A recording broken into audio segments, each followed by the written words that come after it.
Uh, Good morning. We want to look at an issue that is quite prominent in research, and this is what we call research problem. In ordinary language, we call it a research topic. In the very, very ordinary manner, sometimes we also call it the research title. But I think the correct word is a research problem. What then is a research problem? A research problem can be understood as a specific issue or gap in existing knowledge that a researcher aims to address through research. So that if there is an issue that is going on in society and which not much information is known about it, so that we can only understand it better if we carry out a research, then that is what we call a research problem. So I want in our discussion to give a general overview of what a research problem is, the types of research problems, and the approaches that can be employed in undertaking research problem given the type, as well as what makes a given research problem good. In other words, qualities or characteristics of a good research problem. We want to understand research problem to exist at three levels. One is what we call the descriptive research problem. A research problem is descriptive if it seeks to describe the situation, the state, or the existence of a specific phenomena or condition.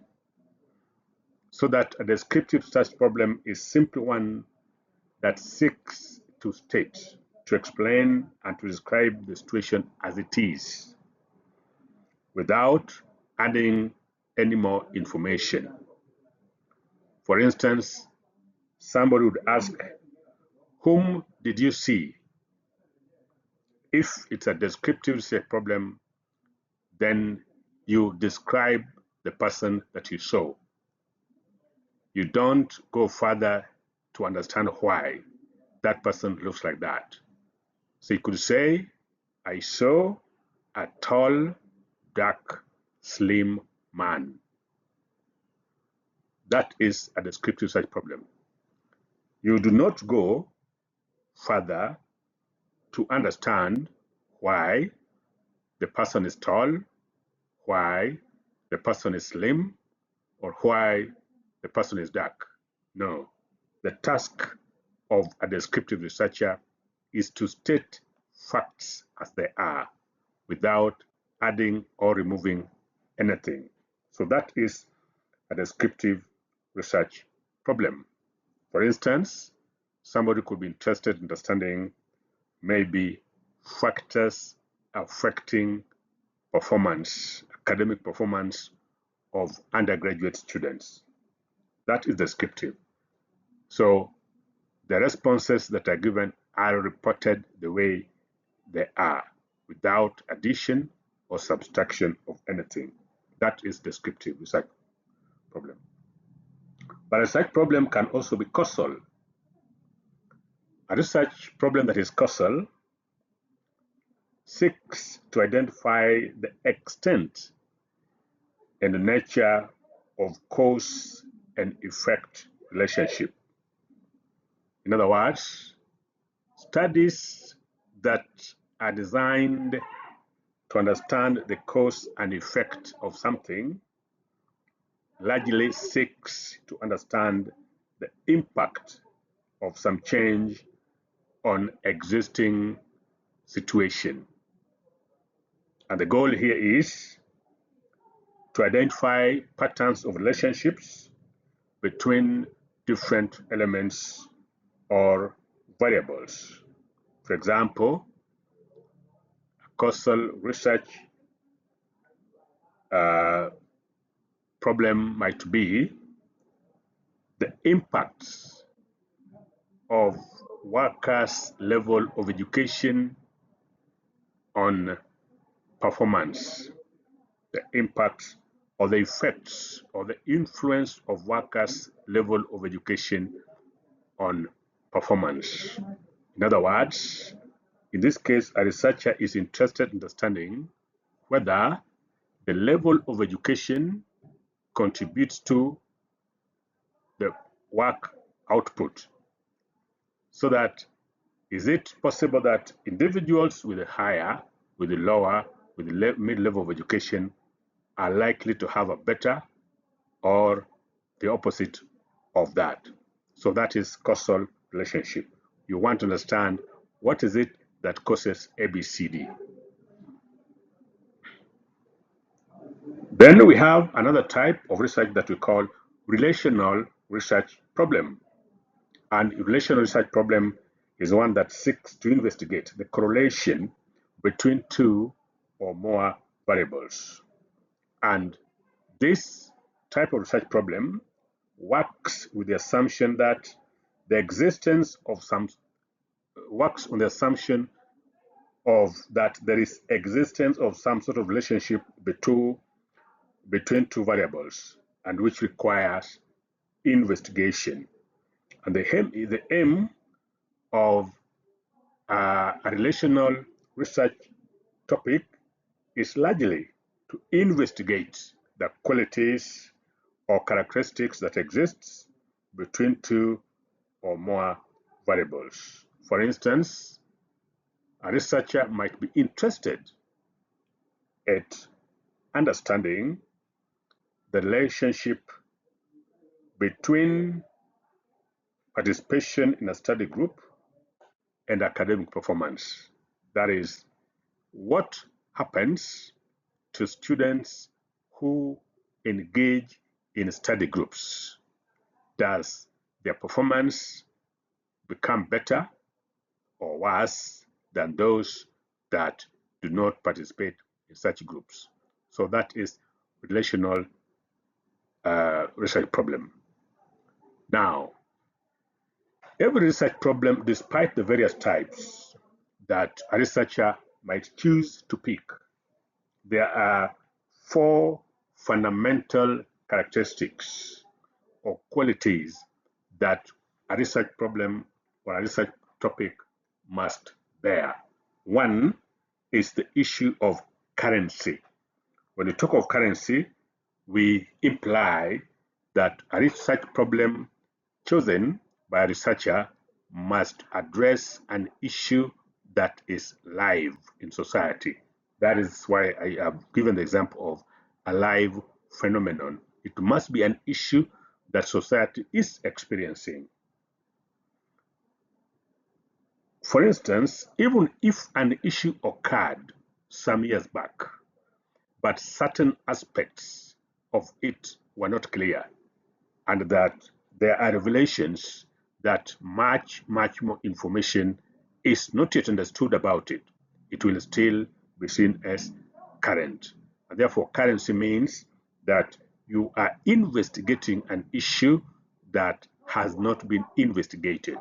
Otherwise, it is meaningless to spend resources, to spend time and energy to carry out a research on an issue that so much information is available, to the extent that no new knowledge might be generated by additional researches. Again, a research problem must be novel. Novel means the uniqueness. A study has to be unique. Even the way you frame it must be unique. It is a task of researchers to create unique situations out of what other people see as ordinary. So the aspect of uniqueness becomes quite important. Again, a research problem should be relevant. Relevant to what? Relevant to one's field of study. If you are a criminologist, a security expert, a sociologist, a social worker, a political scientist, and you intend to carry out a research, especially one that is designed to award you an advanced degree in your area of training, then the research problem that you carry out must be relevant to that particular field. That is when we shall say that you have contributed to the advancement of knowledge and to the growth of that particular discipline. Again, a research problem should be researchable.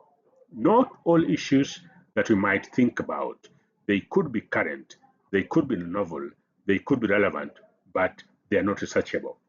And when we talk of researchability of a research topic, we mean the extent to which a researcher is able to access the respondents, the study participants, for purposes of gathering information and using the information gathered from them to interpret or to answer the objectives for which the researcher was set out to achieve. So researchability becomes important. I want us to go back to, again, the types of researches that we talked about and see where do we place them in terms of the type of study. Studies can be of two types, qualitative and quantitative studies. I think we are quite familiar with the two, and if not, we will again provide some explanation in other lectures. Descriptive research is largely qualitative. Causal research is largely quantitative. Relational research is again largely quantitative. Now, what happens in terms of the kind of sampling method that we employ to undertake, say, a descriptive research? Because a descriptive research is largely qualitative, then the dominant form of sampling method that's employed is non-probability sampling. Again, because causal research problems are largely quantitative, then the dominant form of sampling method is normally probability sampling method. Again, relational studies, even though they lean to be more quantitative, then the form of study that we employ is more of non-probability and probability sampling. Perhaps I need to correct this and state that relational studies, we employ the mixed method.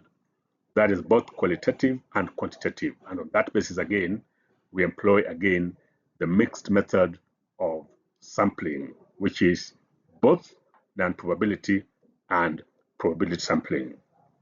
What happens with regard to the data collection tools that we employ when we want to carry out a descriptive study?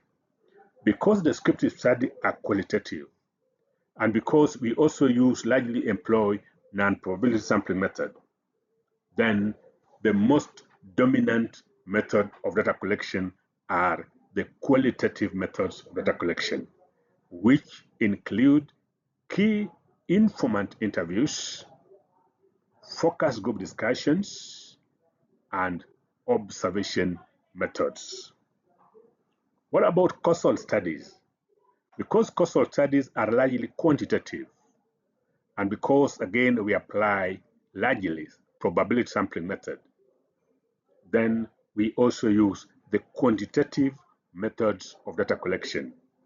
And the foremost form of quantitative data collection instrument is normally the questionnaires. So causal studies, we employ more of questionnaires than other forms. When we come to relational studies, and because we have said that even though they are largely quantitative, but it's a mix of both, and the fact that we apply both probability and non-probability sampling methods, it implies that we will also employ both qualitative and quantitative data collection methods, which includes questionnaires to cover the quantitative aspects and interviews, observational checklist, and focus group discussions to cover the qualitative aspects of that particular study.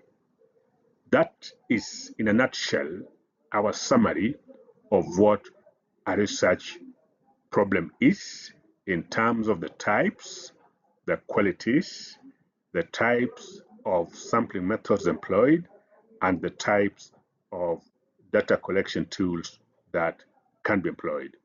Thank you.